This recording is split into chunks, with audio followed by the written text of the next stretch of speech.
Coba tanya ke aku, di Spring 2022 aku ngikutin apa gitu. Aku ngikutin apa? Shit, salah pencet.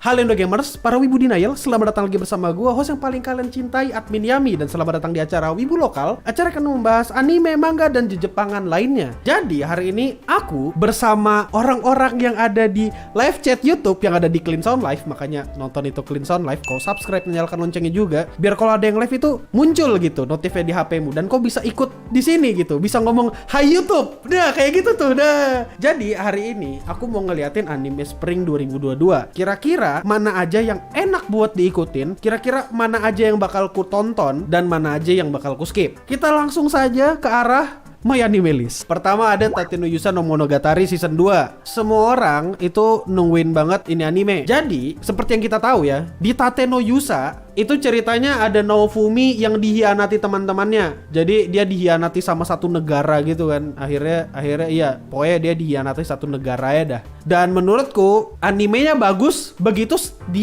dia selesai balas dendam. Sisanya biasa aja. Jadi aku bakal skip Tate no Yusa no Monogatari karena menurutku ini bakal jadi anime yang mid, tidak ada komedinya, tidak begitu menyenangkan juga RPG-nya. Banyak anime lain yang masih bisa ditonton karena di list ini sendiri ada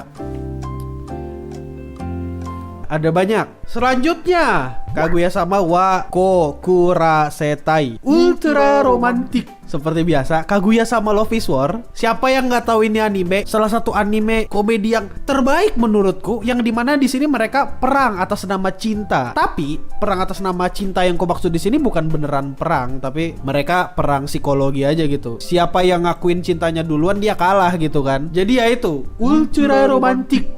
Lihat PV-nya, ini udah pasti 100% bakal ku tonton karena siapa yang gak mau ketawa, siapa yang gak mau ngelihat ini, siapa yang gak mau senang nonton ini anime. Terus selanjutnya ada Spy X Family. Sumpah yang bikin aku tertarik sama ini anime itu bukan dari baca sinopsisnya dulu, tapi dari komiknya pastinya. Aku udah baca komiknya sedikit. Kalau kau ngelihat bagaimana gambar ininya, ini nih. Liatin bagaimana gambarnya. Mereka dari luar terlihat seperti keluarga yang sedang berbahagia, aman, sentosa, damai, tidak pernah terlibat masalah gitu kan. Tapi begitu kau lihat bawahnya bapaknya pegang pistol gitu kan, mamanya pegang tongkat apa ini kan, tahu-tahu nusuk orang aja gitu. Terus anaknya muka kaget gitu. Anaknya bisa baca pikiran kedua orang tuanya. Emang ini anime the best. Ini bakal jadi salah satu anime komedi yang kutunggu banget sih. Ini jadi anime komedi yang cukup kutunggu. Sekarang aku harus ngeliatin sinopsisnya. Oke, translate gampangnya kayak gini. Jadi ada agen yang punya code name itu Twilight, padahal nama aslinya Lloyd Forger gitu. Dia itu demi kedamaian dunia, dia itu rela bekerja keras gitu. Tapi masalahnya, pekerjaannya yang ini itu pekerjaan yang sangat berat baginya karena dia harus deketin politisinya dengan cara deketin anaknya. Jadi tugasnya si Lloyd di sini adalah menikah, punya anak, dan berkeluarga. Jadi itu tugasnya. Dan akhirnya dia ketemu cewek yang cantik, tapi ternyata dia pembunuh bayaran. Dan akhirnya dia juga adopsi anak, yang dimana anaknya adalah anak hasil dari percobaan. Dan ternyata anaknya itu Esper. Dan Anya tahu kalau orang tua barunya ini itu secret agent, dan dia juga tahu kalau mamanya itu pembunuh. Jadi kalau ngeliat dari cover ini anime bakal jadi anime komedi, jelas aku bakal nonton ini. Jadi aku sangat merekomendasikan Spy Family. Oke, selanjutnya Komi-san wa Komyusho Desu Season 2. Jadi Komi-san ini adalah anime komedi yang dimana ceritanya Komi ini mengalami kesulitan untuk berkomunikasi karena dia malu dan dia selalu overthinking. Dia selalu berpikir orang itu bakal ngejudge dia gitu, tapi sebenarnya tidak. Ternyata Komi ini dipuja-puja karena kecantikannya gitu. Emang cantik berprivilege ya, emang beda. Jadi buat kau yang berharap ini anime menceritakan tentang social anxiety yang sebenarnya, silahkan kubur mimpimu dalam-dalam. Karena tidak, ini anime adalah anime komedi yang menurutku ini adalah salah satu anime komedi yang sangat-sangat menarik. Aku berani kasih nilai ini tinggi karena bagus, adaptasinya bagus. Aku awalnya skeptis tapi ternyata bagus. Yang selanjutnya pasti ku tonton adalah Dead Alive. Kenapa aku nonton Dead Alive? Karena Kurumi. Kok kira kenapa lagi aku nonton itu anime? Karena waifuku ada banyak di sana gitu. Ada Tohka, ada Kurumi. Jadi pada dasarnya itu kenapa aku menonton Dead Alive. Jadi kalau kau mau tanya ke aku gimana ceritanya Dead Alive, aku juga bingung. Tapi begini ceritanya. Ceritanya ada dalam tanda kutip roh datang ke bumi. Dia itu bisa ngancurin bumi lah pada dasarnya. Ada satu orang bernama Shido. Dia bisa menetralkan roh itu dengan cara diajak ngedate, diajak kencan atau diajak jalan bareng. Dan roh itu harus jatuh cinta dengan Shido. Ya, cukup sampah kalau dipikir-pikir, tapi aku suka karena mantap, ada Kurumi. Kau pikir kenapa aku nonton anime ini? Pada dasarnya karena Kurumi. Tapi sebenarnya lore-nya Dead Alive ini cukup panjang dan cukup bagus kalau mau diikutin. Itu kenapa animenya bertahan sampai season 4. No Game No Life aja yang katanya bagus, itu gak ada season 2-nya. Tolong ditandai, tolong diingat dan dipikirkan. Ini udah season 4. Anime-anime bagusmu kira-kira dapat season lanjutan gak? Mantap. Selanjutnya yang pasti bakal ku tonton kalau misalnya ada, itu Kawaii Dake Janai Shikimori-san. Aku udah pernah ngomongin anime ini, harusnya antara di live stream lalu atau di video anime rekomendasi 2022. Ceritanya gampangnya ini komedi. Terus si Shikimori yang cewek ini, dia itu cewek tapi gayanya cool banget lah, kayak cewek yang si will step on you lah pokoknya dia bakal ngedominate kau, bakal injak-injak kau. Pokoknya dia bukan cuma imut tapi keren. Pokoknya alpha banget lah, ini cewek alpha. Cocok buat kita semua yang beta. Ini anime harusnya jadi anime komedi slice of life dengan cerita romance lucu-lucu gitu. Dan ini bakal jadi anime yang pasti ku tonton karena aku bakal suka sama romance kayak gini. Aharen-san wa Hakarenai. Cerita anime ini itu cerita tentang Aharen. Ya, Aharen ini cewek yang lucu dan kecil. Suaranya juga kecil. Terus dia itu nggak ngerti yang namanya personal space. Kadang-kadang dia itu mukanya deket banget sama muka si main karakter. Terus kadang-kadang terlalu jauh gitu. Terus kan suaranya kecil, jadi orang nggak ngerti gitu dia ngapain. Terus dia ketemu sama cowok yang kebetulan duduk di sebelahnya yang namanya Matsuboshi. Nah, udah kayak gitu doang. Terus mereka itu mulai berteman dengan pertemanan yang polanya cukup aneh. Itu sesimpel karena si Matsuboshi itu ngambilin penghapusnya Aharen. Ya, jadi dia ngambil penghapus, terus si Aharen nganggap kalau mereka adalah best friend. Aku bakal mikir kalau ini adalah anime yang lucu. Aku bakal nonton ini, tapi aku tidak menyarankan ke kalian untuk nonton. Karena jelas ini bukan anime untuk semua orang. Jadi jangan terlalu berharap banyak sama ini anime. Aku ngerekomendasi tapi tidak merekomendasi, pada dasarnya kayak gitu. Ini anime bakal jadi anime yang ringan, biasa aja. Dan kebetulan juga tayangnya pada saat April. Kau tahu April itu bulan apa? Iya, betul sekali. Jadi itu kenapa aku bakal nonton ini anime. Ini ringan banget buat ngelupain waktu. Terus selanjutnya ada Kako no Inazuke, 16 years old.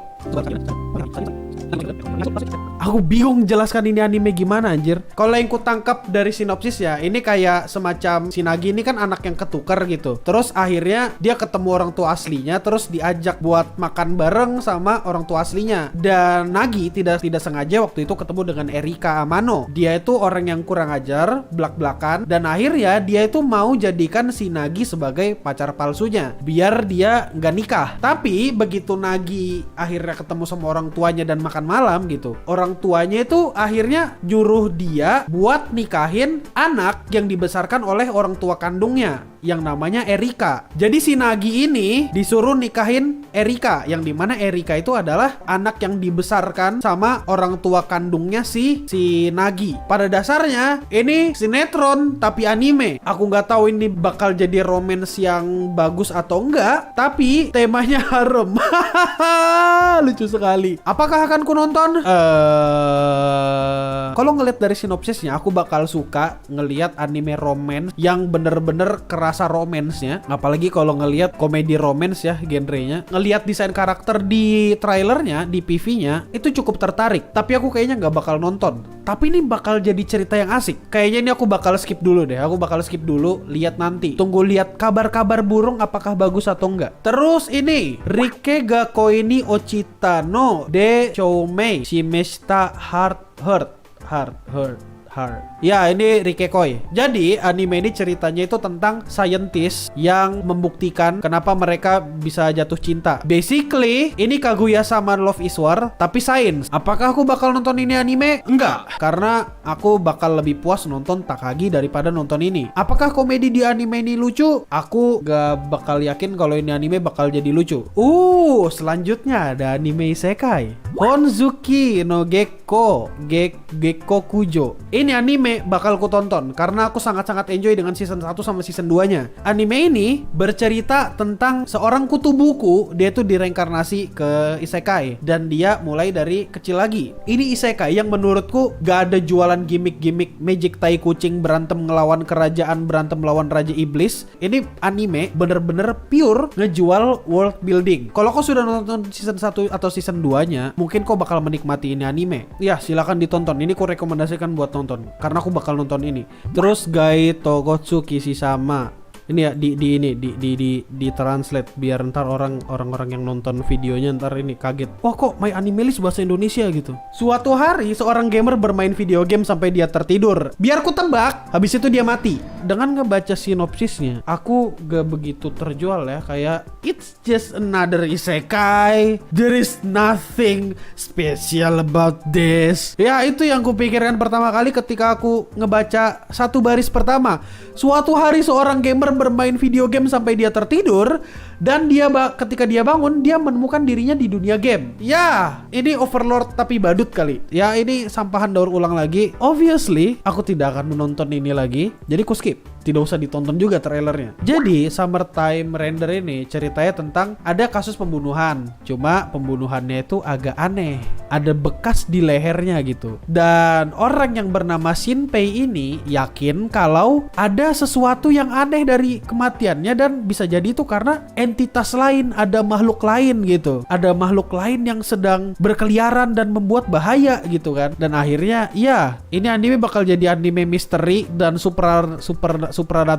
Aku bakal nonton ini. Sumpah ini aku bakal tonton kalau misalnya tayangnya bisa kelihatan di Indo. Lanjut. Jadi ini ceritanya tentang seorang anak yang bernama Art. Dia tuh sebelumnya kayak Demon Lord gitu kan. Terus akhirnya dia mau lahir kembali, tapi dia mengkalibrasi kekuatannya sebagai kekuatan orang normal gitu. Ternyata orang normal yang ada pada zaman itu tidak sama dengan orang normal kayak sekarang. Yang dimana artinya orang-orang pada zaman dia dilahirkan kembali itu adalah orang-orang yang sangat lemah. Nah, karena dia terlalu kuat, akhirnya dia diminta untuk jadi raja. Ada beberapa orang, dalam tanda kutip orang mungkin, yang kubu-kubu ex-minion itu ada niatan untuk ngebunuh dia. Ultimate goalnya apa di sini nggak ada yang tahu. Mungkin aku nggak ngerti, tapi aku sendiri nggak tahu. Aku sendiri nggak tertarik sama ini anime karena jelas banget ini anime ya cuma sekedar anime yang kekuatannya overpower, terus dia ditemani dengan dua cewek cantik ya, harem fantasi ya,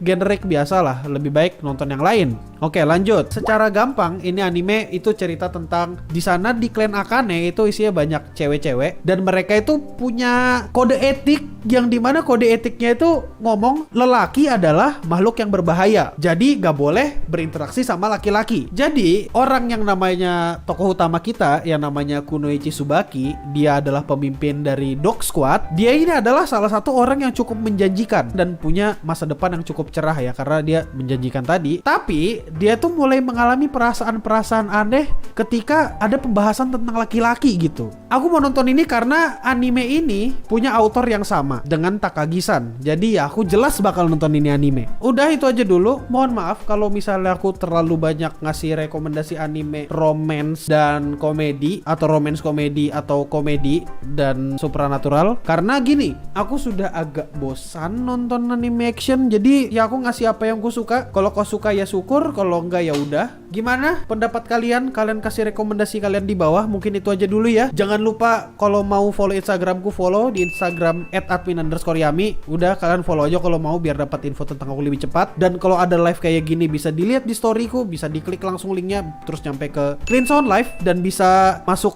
ke live chat kayak gini ya. Dan jangan lupa juga buat beli baju wibu lokal di bit.ly/tokocs. Itu aja dulu, stay clean and sound. Dadah.